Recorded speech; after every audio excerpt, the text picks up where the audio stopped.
నిఖిల్ ఇతను ఈ టైంలో ఇక్కడేం చేస్తున్నాడు? ఇప్పుడే అక్కడ పైన వాళ్ళిద్దరు ఇతని గురించే మాట్లాడుకుంటున్నారు. ఇంతలో ఇతను ఇంటికే వచ్చేశాడు. ఏదో గందరగోళం ఉంది వైశాలి, తెలుసుకోవాల్సిందే. నిఖిల్ నిఖిల్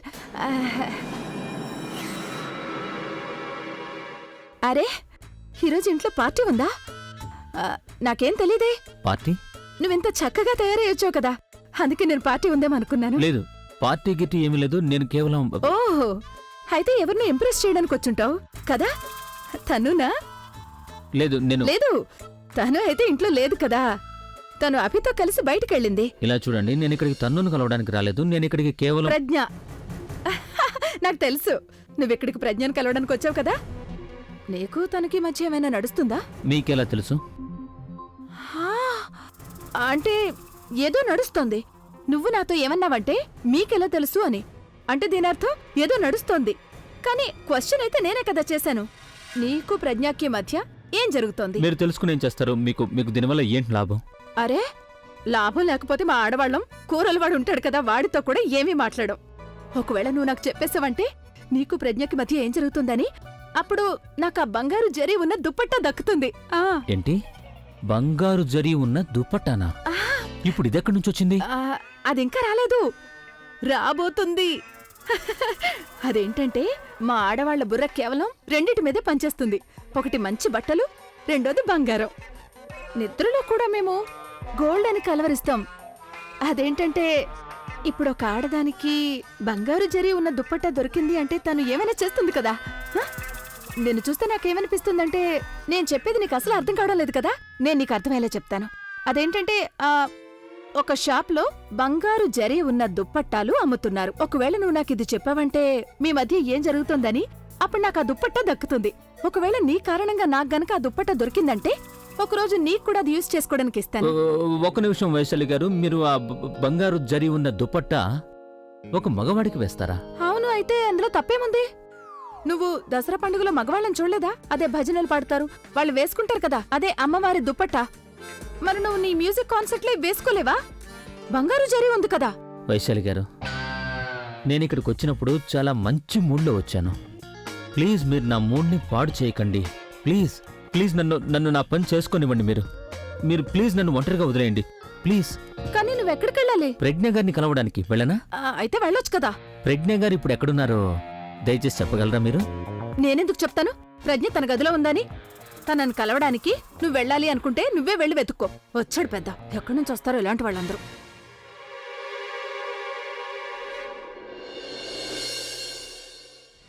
ఎప్పుడు నేను ఇక్కడికొచ్చినా ఎవ్వరూ కనిపించకపోయినా సరే ఈ వైశాలి గారి మాత్రం బుర్ర తినేసి వెళ్తారు. ఛా, తన్ను కూడా ఈవిడితో పాటు ఉండి ఉండి ఈవిడ్లాగే తయారైంది. అంటే ప్రజ్ఞ తప్పించి ఈ ఇంట్లో అందరూ పిచ్చివాళ్ళైపోయారు.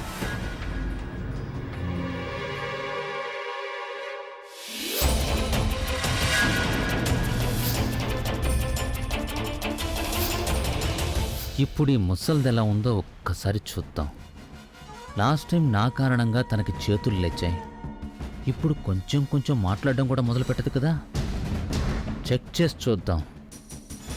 ఇక ఈసారి నేను కాస్త దూరంగానే ఉంటాను. కిందటిసారి కేవలం ఈవిడే నా కాలరే పట్టుకున్నారు, కానీ ఈసారి మాత్రం కొంపదీసి నా గొంతు పట్టుకుంటున్నాము.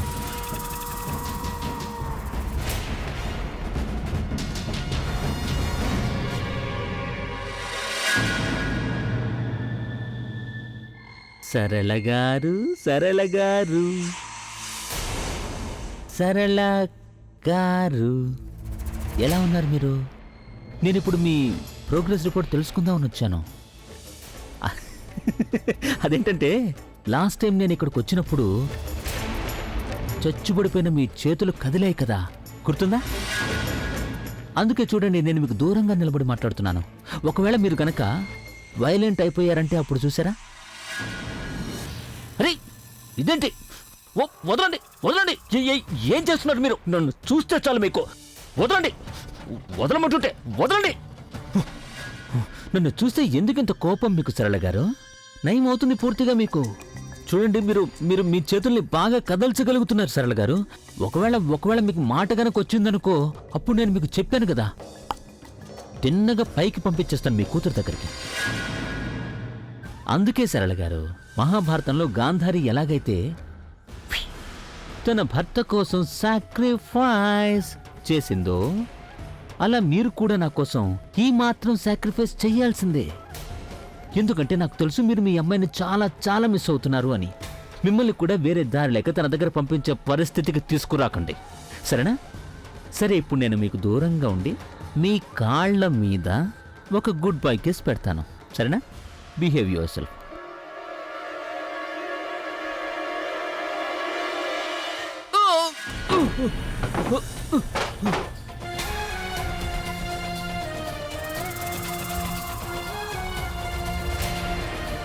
అమ్మా, ఆంటీ ఏమైంది?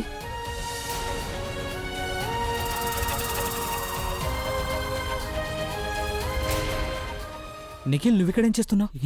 ఏం లేదు ప్రవీణ్, అది ప్రజ్ఞ గారిని కలవడానికి వచ్చాను. ఇక్కడి నుంచి నాకు ఎవరో పిలిచినట్టు అనిపిస్తే నేను ఇక్కడికి వచ్చాను. యాక్చువల్లీ ఒక శుభవార్త ప్రవీణ్. కిందటిసారి అది ఆంటీ చేతులు కదిలాయి కదా, ఇప్పుడు కాళ్ళు కూడా పనిచేస్తున్నాయి. కొద్ది రోజుల తర్వాత ఆవిడ మాట్లాడడం కూడా మొదలు పెడతారనిపిస్తుంది. It's a great great moment. అమ్మా, అమ్మా ఇప్పుడంతా సర్దుకుంటుంది. నువ్వు నడవడం మొదలుపెట్టి మాట్లాడడం మొదలు పెట్టావంటే అప్పుడు నేను ఎవ్వరినీ వదలను. నువ్వు కోపం తెచ్చుకోవద్దు, అంత మంచి జరుగుతుంది. అంత త్వరలోనే సర్దుకుంటుందమ్మా. పద ప్రవీణ్, వెళ్దాం. తల్లి కూతుళ్ళని మనం ఒంటరిగా వదిలేస్తే మంచిదే. యూ అండర్స్టాండ్ ఆ మదర్ అండ్ డాటర్ మూమెంట్? ఏమంటావు?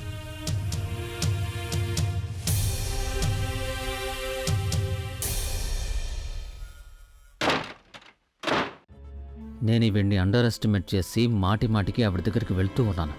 కానీ ప్రతిసారి తనకేదో కొత్త పవర్ వస్తూనే ఉంది. నిఖిల్, నాకు ఒక విషయం అర్థం కావట్లేదు. ఎప్పుడైనా సరళ ఆంటీ బాడీలో ఏదైనా మూమెంట్ వచ్చింది, ఇంప్రూవ్మెంట్ వచ్చింది అంటే అప్పుడు out of all the people నువ్వే తన పక్కన ఉంటున్నావు ఎందుకు? అది బహుశా ఇందుకేనేమో ప్రవీణ్.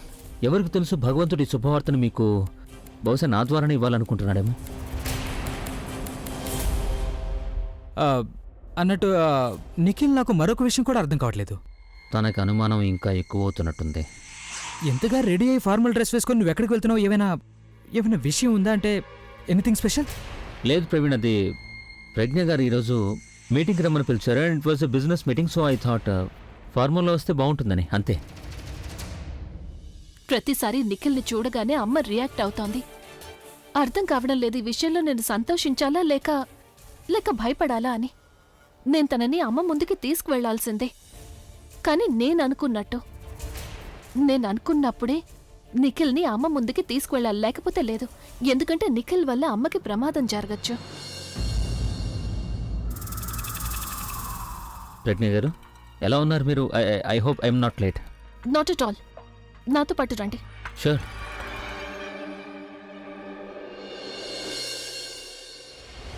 నిజానికి నిఖిల్ నేను ఒకరి కోసం వెతుకుతున్నాను, కంపెనీ కోసం. పైగా నాకు ఈ కంపెనీ ఇదంతా కాస్త కొత్త కదా, అందుకే నేను అనుకుంటున్నాను మీరు నాకు హెల్ప్ చేయగలరని. నా ఉద్దేశం ఈ కంపెనీని ఇంకా ముందుకు తీసుకువెళ్ళాలి. దానికోసం ఒక రెస్పాన్సిబుల్ అలాగే ట్రస్ట్ వర్ది సీఈఓ కావాలి. అతను కంపెనీలో అన్ని పనులు టేక్ ఓవర్ చేయాలి. నాకెవరూ దొరకలేదు. ఒకవేళ మీకు తెలిసిన వాళ్ళు ఎవరైనా ఉన్నారంటే అప్పుడు తప్పకుండా చెప్పండి. ఒకవేళ ఈ ప్రజ్ఞ తన కంపెనీలో ఈ పోస్ట్ కోసం నిజంగానే ఒక మనిషిని వెతుకుతోందంటే అప్పుడు నేను తనని కన్విన్స్ చేసి తీరాల్సిందే. కానీ ప్రజ్ఞ గారు, if I'm not mistaken, Praveen ఈ పొజిషన్ని ఆల్రెడీ హ్యాండిల్ చేస్తున్నాడు కదా? అవును, తను టెంపరీగా చూసుకుంటున్నాడు. కానీ తనకు కూడా తన పనులున్నాయి కదా, దానికంటూ కొంత టైం కేటాయించాలి కదా. అలాగే ఆయన పర్సనల్ కాంట్రాక్ట్స్ అన్నిటిలో తను పర్సనల్గా అటెన్షన్ ఇస్తాడు. అందుకని తనకి ఎక్కువ ప్రెషర్ ఇవ్వాలని అనుకోవడం లేదు. That's why I was looking for someone. ఎవరైనా బయట వాళ్ల కోసం నాకు కాస్త నమ్మకం ఉండేవాళ్ళు. ఈ కంపెనీని టేక్ ఓవర్ చేయగలగాలి. కంపెనీని టేక్ ఓవర్ చేయాలా? తను నాకు ఇంతకుముందే ప్రామిస్ చేసింది. తను అభిని పెళ్లి చేసుకున్న తర్వాత అభిని కన్విన్స్ చేసి వాళ్ళ కంపెనీలో నాకు సీఈఓ పొజిషన్ ఇప్పిస్తాను అని. అదే పొజిషన్ని ఇప్పుడు నాకు ఈ ప్రజ్ఞ డైరెక్ట్గా ఇవ్వగలదు. అయినా ఈ ప్రజ్ఞ చాలా తెలివైంది. కానీ తన తెలివితేటల్ని నేను తర్వాత కూడా హ్యాండిల్ చేసుకోగలను. ప్రస్తుతం నాకు ఈ పోస్ట్ కావాలి. అలాగే దానికోసం నేను తన్నుతో పాటు కష్టాలు పడాల్సిన అవసరం కూడా ఉండదు. పైగా ఈ విషయంలో ఎలాంటి గ్యారంటీ లేదు. నేను తనతో ఉన్నందుకు నాకు ఈ పొజిషన్ దక్కుతుంది అనడానికి. ఇక్కడ నేను డైరెక్ట్గా అప్రోచ్ అయ్యాను అంటే ఈ పొజిషన్ నాకు ఈ రోజే దక్కచ్చు.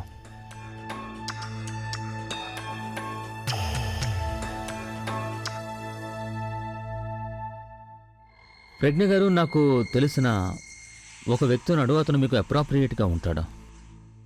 ఎవరు? నేనే. నువ్వా?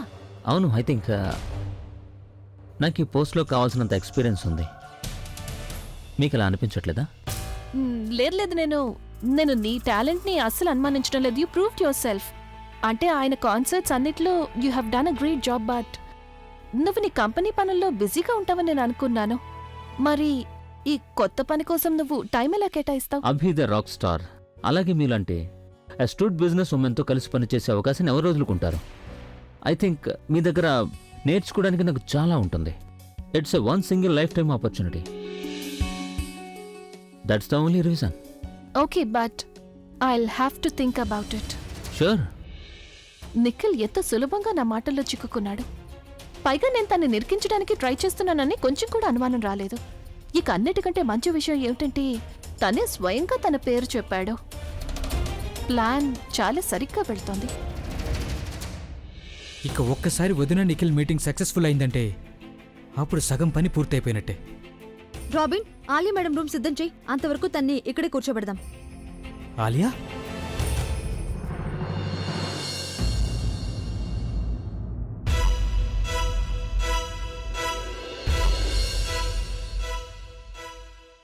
ఆలియా ఇంట్లోకి ఎలా వచ్చింది? I can't believe this. ఈ విషయం వెంటనే వదినకి చెప్పాలి. వదిన, అది ఒక ముఖ్యమైన విషయం మాట్లాడాలి. ప్రవీణ్, నేను అదేంటంటే నిఖిల్తో కొన్ని డీటెయిల్స్. విషయం చాలా ఇంపార్టెంట్. Excuse me.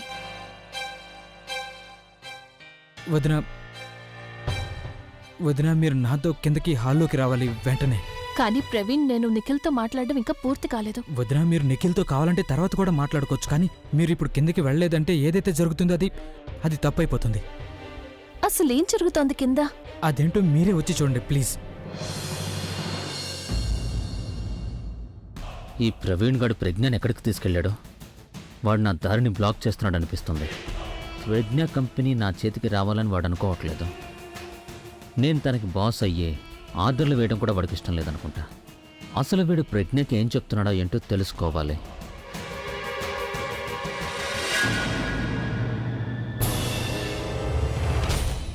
అన్నీ అరేంజ్ అయిపోయాయి కదా? అంతా బానే ఉంది కదా? ఈ ఆలియా ఇక్కడేం చేస్తోంది? పైగా ఆలియాతో పాటు ఈయన ఎందుకున్నారు? ఒకవేళ ఆయనే తనని ఇంటికి తీసుకురాలేదు కదా?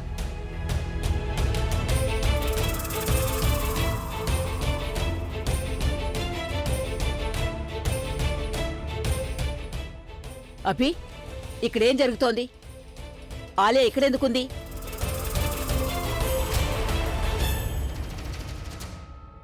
అమ్మమ్మ, మీ మనవరాలు అద్భుతం చేసింది.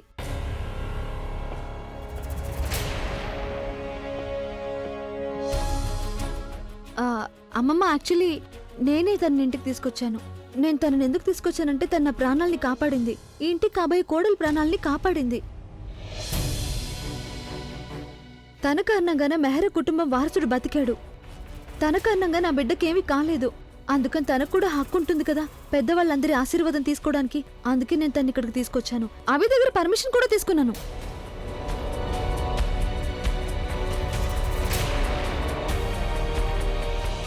అమ్మమ్మ, నాకు బాగా తెలుసు గతంలో తను చేసిన తప్పు వల్లే తన ఇంటి నుండి బయటికి పంపించేశారు. కానీ తప్పులు ఎవరైనా కావాలని చేయరు కదమ్మమ్మా. అవి తెలియక జరిగిపోతూ ఉంటాయి. ఉపకారం, పుణ్యం, సహాయం అవన్నీ మనస్ఫూర్తిగా ఎవరైనా చేయాలి. నేను అభితో కలిసి బయటకు వెళ్ళినప్పుడు నాకు అక్కడ ఒక కారు వల్ల యాక్సిడెంట్ జరగాల్సింది. అభి నాకు చాలా దూరంగా ఉన్నాడు. ఉన్నట్టుండి ఆలి అక్కడికి ఎలా వచ్చిందో తెలియదు, కానీ తన ప్రాణాల్ని పనంగా పెట్టి నా ప్రాణాలు కాపాడింది. ఇదంతా కూడా మనస్ఫూర్తిగానే చేయగలం కదమ్మమ్మా. మనం తన ఇంటి నుండి గెంటేశాం, కానీ తన మనసులో మనందరి మీద ఎలాంటి చెడు ఫీలింగ్స్ లేవు. ఒకవేళ అలా ఉంటే నా ప్రాణాలను ఎప్పటికీ కాపాడేది కాదు. పైగా అభి స్వయంగా చూశాడు ఆలియా అక్కడ నా ప్రాణాలను ఎలా కాపాడిందా అని. కదా అభి, నేను సరిగ్గా చెప్పాను కదా?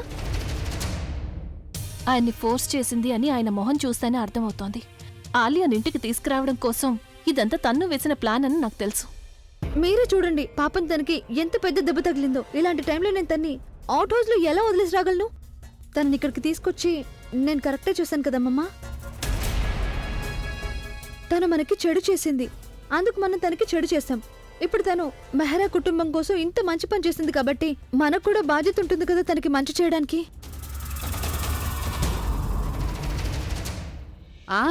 తను చాలా సరిగ్గానే చెప్పింది. అరే తనకి దెబ్బ తగిలింది కాబట్టి నువ్వు తనని ఎంతసేపు ఇలాగే ఇక్కడే కూర్చోపెడతావు?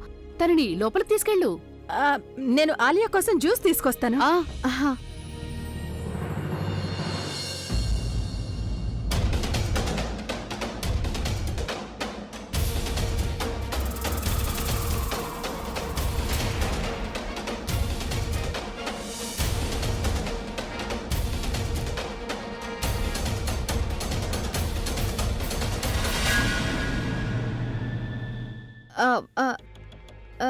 రాబిన్, నువ్వు నాకు హెల్ప్ చేయమను. ఆలియాని రూమ్కి తీసుకెళ్దాం. తన కాలు పైన పెట్టు.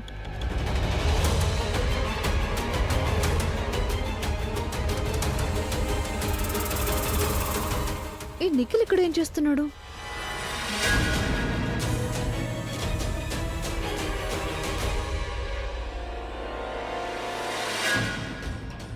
నాకు తెలుసు ఆలియాని ఇంటికి తీసుకురావడానికి నువ్వే ఈ ప్లాన్ వేశావు అని. తననెందుకు తీసుకొచ్చావో అది కూడా నాకు తెలుసు. ఇప్పుడు నీకిది తెలియదు నీకు అగెయిన్స్ట్గా నేను ఎవరిని నిలబెట్టబోతున్నాను అని. Just wait and watch. నా తర్వాతి స్టెప్ మీ ఇద్దరిని ఆశ్చర్యపరుస్తుంది. ఏదిగో నువ్వు నీ గదికి వచ్చేసావు ఆలియా. ఫైనల్లీ నేను నా గదికి తిరిగి వచ్చేసాను. తను you know what, I'm so happy. నేను ఈ వీల్ చైర్లు ఎందుకు వచ్చినాను? అరే, నాకు ఎలా అనిపిస్తుందంటే తను నాకు నా పవర్స్ అన్ని తిరిగి దక్కాయన్నట్టు. నడవగలను, ఎగరగలను, ఏవైనా చేయగలను తను. ఆలియా మరీ ఎత్తుకు ఎదిగిపోకు. అలా చేస్తే అందరికీ తెలిసిపోతుంది నీకేవీ కాలేదని. అబద్ధం చెప్పి నేను ఇక్కడికి తీసుకొచ్చాను అని. యు నో వాట్, మిగతా అందరి సంగతి నాకు తెలియదు, కానీ అభి గనక తెలిసిందంటే నీతో పాటు నన్ను కూడా ఇంట్లో నుంచి బయటకు గెంటేస్తాడు. సో ప్లీజ్ ఈ వీల్ చైర్ని కాస్త అలవాటు చేసుకో.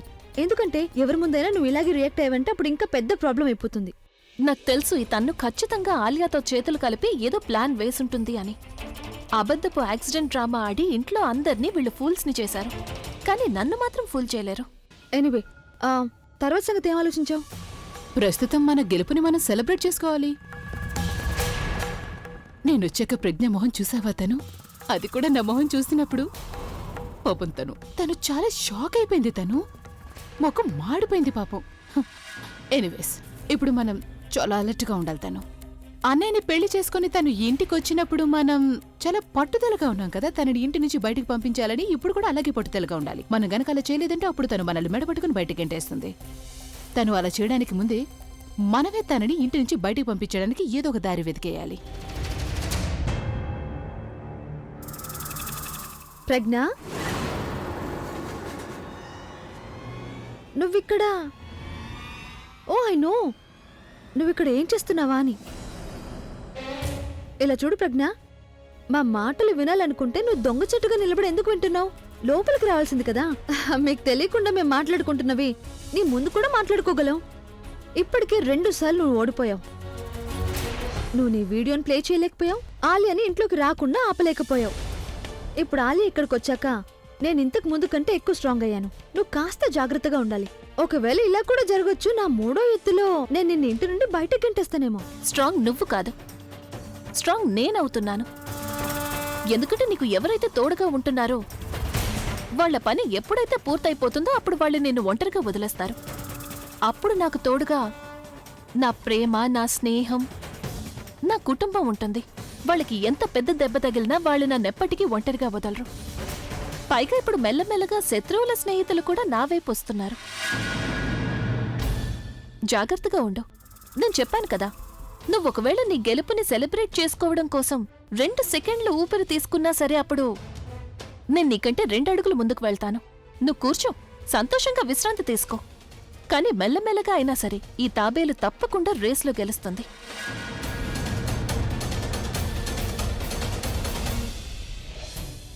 ఈ ప్రజ్ఞ ఎవరి గురించి మాట్లాడుతోంది? ఒకవేళ తన నిఖిల్ గురించి తను ఈరోజు ఇంటికి ఎందుకు వచ్చాడు? ఒకవేళ తను ప్రజ్ఞతో చేతులు కలిపి ఏమైనా ప్లాన్ చేస్తున్నాడా? ఈ ఇడియట్ ఉన్నాడు అసలు. ఏదైనా పనిచేసే ముందు నా కుక్క మాట కూడా చెప్పడు. తెలియడం లేదు తనేమైనా గందరగోళం చేస్తాడా అని.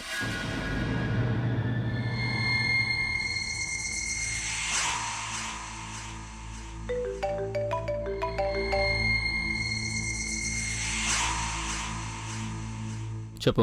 ఎక్కడున్నావు? ఇంటికి వెళ్తున్నాను. అలాగా, నువ్వు నా ఇంట్లో నిప్పంటించి నీ ఇంటికి వెళ్తున్నావా? ఏంటి? నువ్వు నన్ను వెంటనే కలవాలి.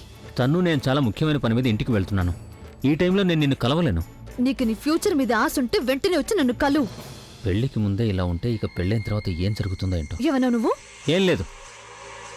చూడు, నేను చాలా ముఖ్యమైన పని మీద ఇంటికి వెళ్తున్నాను. ఇప్పుడు నేను నిన్ను కలవడం కుదరదు.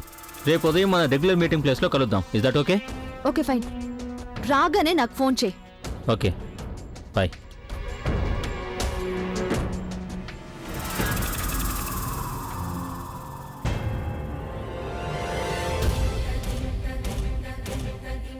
నేను ఆయన ఎంత సంతోషంగా ఉంచడానికి ట్రై చేస్తున్నానో తన్ను ఆయన మూడ్ అంతగా పాడు చేస్తోంది. ఇక ఇప్పుడు ఆలియా కూడా వచ్చేసింది. తన కారణంగానే ఆయన కళ్ళల్లో కన్నీళ్ళొచ్చాయి. వాటన్నిటి గురించి నేను తర్వాత ఆలోచిస్తాను, కానీ ముందు నేను ఆయన మూడ్ని బాగు చేయడానికి ఏం చేయాలి?